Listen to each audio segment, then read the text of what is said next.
어제 대법원 판단과 관련한 법률적인 문제는 뉴스 후반부에 다시 한번 더 자세히 짚어보겠습니다. 자, 한편 이재명 후보의 선거법 사건 파기환송 뒤에 민주당은 최상목 전 부총리와 심우정 검찰총장에 대한 탄핵에 나섰는데요. 이 최상목 전 부총리가 표결 전에 사의를 표명하고 한덕수 전 대행이 이 사표를 수리하면서 오늘부터 대통령 권한대행은 이주호 사회부총리 겸 교육부 장관이 맡게 됐습니다. 오늘 첫 임시 국무회의를 주재한 이주호 권한대행의 이야기 들어보시죠. 오늘 저는 대통령 권한대행이라는 무거운 책무를 맡게 되었습니다. 무엇보다 저와 내각은 헌법이 부여한 책무에 따라 국가 안보와 국민 안전을 굳건히 지키고 새로운 대통령을 선출하는 선거 전 과정이 투명하게 관리될 수 있도록 빈틈없이 지원하여야 합니다. 대통령 선거를 앞두고 공직사회는 철저히 정치적 중립을 지켜야 합니다. 아울러 모든 공직자들은 정치적 과도 위에 편성해 흐트러진 모습을 절대 보이지 말고 목민지관의 자세로 맡은 바 임무에 매진해 주실 것을 당부드립니다. 네, 자, 조기현 부위원장. 일단 어제 좀 일찍 주무셨던 분들은 오늘 아침에 뉴스 보고 일어나셔서 그 사이에 군 통수권자가 바뀌었네? 하면서 깜짝 놀라신 분도 있었을 것 같아요. 왜 민주당이 이런 조치를 하게 된 건가요? 저 밤사이 많은 일이 있었죠. 네. 그 출발은 한덕수 대행의 사퇴와 대선 출마입니다. 이 최상목 대행에 대한 탄핵소추안은 지난 3월 21일에 이미 제출돼 있었습니다. 네.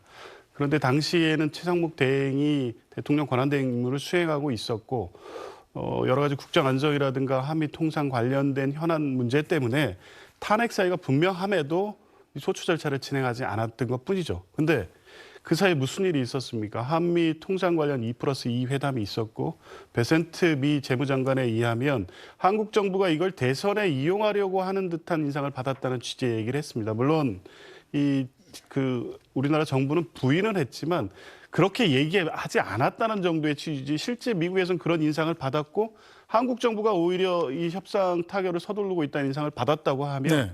그 결과가 우리 국익에 부합하지 않을 가능성이 매우 높은 겁니다.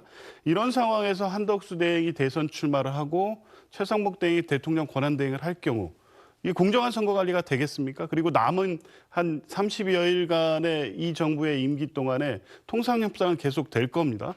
이 한덕수 대행의 대선 행보에 도움이 되는 방식으로 협상을 풀어갈 경우에 그때 훼손되는 국익의 문제는 나중에 어떻게 회복할 겁니까?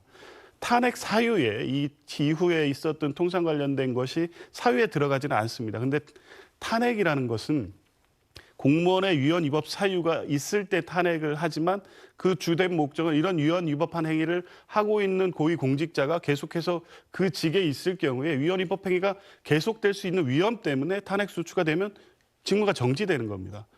근데 그 탄핵 소추 사유는 이미 제출된 사유로서 판단하지만 이 직무를 정지해야 될 필요성까지 고려했기 때문에 최상목 대행에 대한 탄핵을 한 거고요.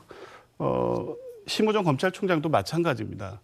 이 정부에서 지금까지 보여왔던 모습, 탄핵 이 사유로 제기돼 있는 것은 내란에 관여된 것도 있고요.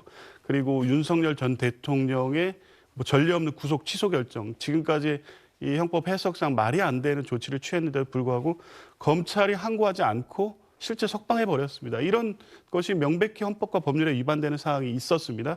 그런데 이 심우정 총장 역시 지금 한덕수 대행이 사퇴하고 대선 후보로 출마하는 상황이면 이 정부의 검찰총장으로서 검찰권 행사 내지 선거 과정에서 어떤 방식으로 행사될지에 대한 우려가 있을 수밖에 없습니다. 그러한 위헌 위법 행위를 중지시키기 위해서는 탄핵을 선택하지 않을 수 없는 상황이었다고 판단한 겁니다. 네, 자, 윤기찬 부위원장께서는 어제 밤에 이루어진 최상목 경제부총리에 대한 탄핵 상황 그리고 자진 사퇴 이 과정 어떻게 보셨습니까? 일단 민주당은 국정을 담당할 자격이 없다라는 생각이 들었습니다. 말씀하신 대로 엄중한 상황이면 통상 관련해서 불러다 물어보기라도 해야 될 거 아니겠어요?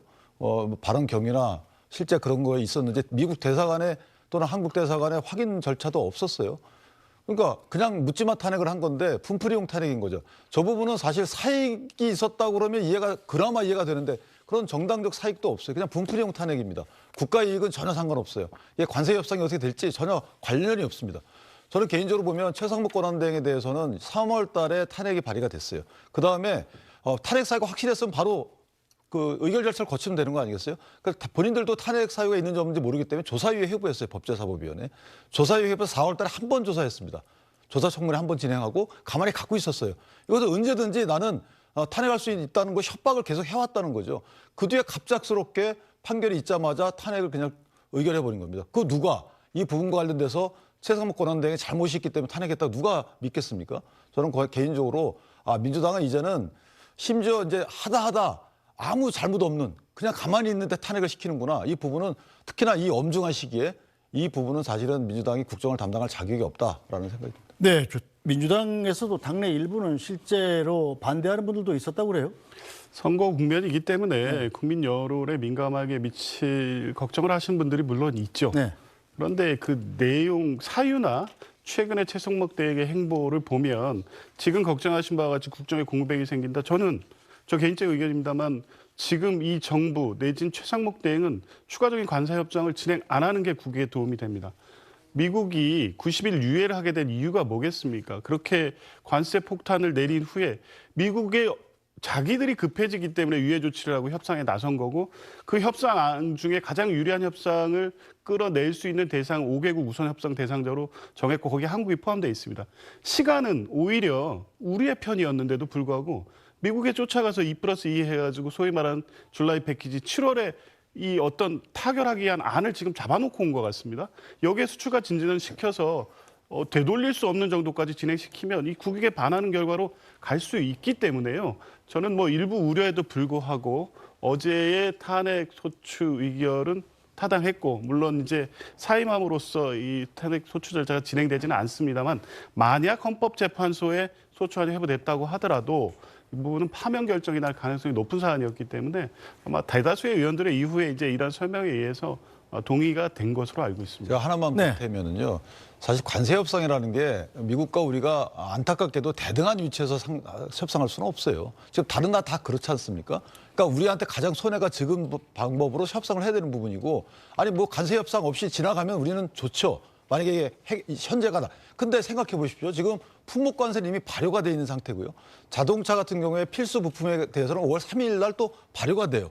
얼른 막아야 되는 상황입니다. 그다음에 일괄 관세도 마찬가지로 얼른 막아야 되는 상황이에요. 이런 상황에 대해 있어서 발 뻗고 그냥 안 하는 게 낫다라고 생각하는 민주당이 저는 더 이상한 부분이 있는 거고요. 그다음에 관세 협상 과정 관련해서 결과가 안 나왔습니다. 결과가 나왔더니 이 결과가 문제가 있다고 하면 그때 여러 가지 문제 제기를 해도 되는데 협상 과정에서 협상의 사령탑을 탄핵을 한다? 글쎄요, 저는 도저히 이해가 안 되네요. 알겠습니다.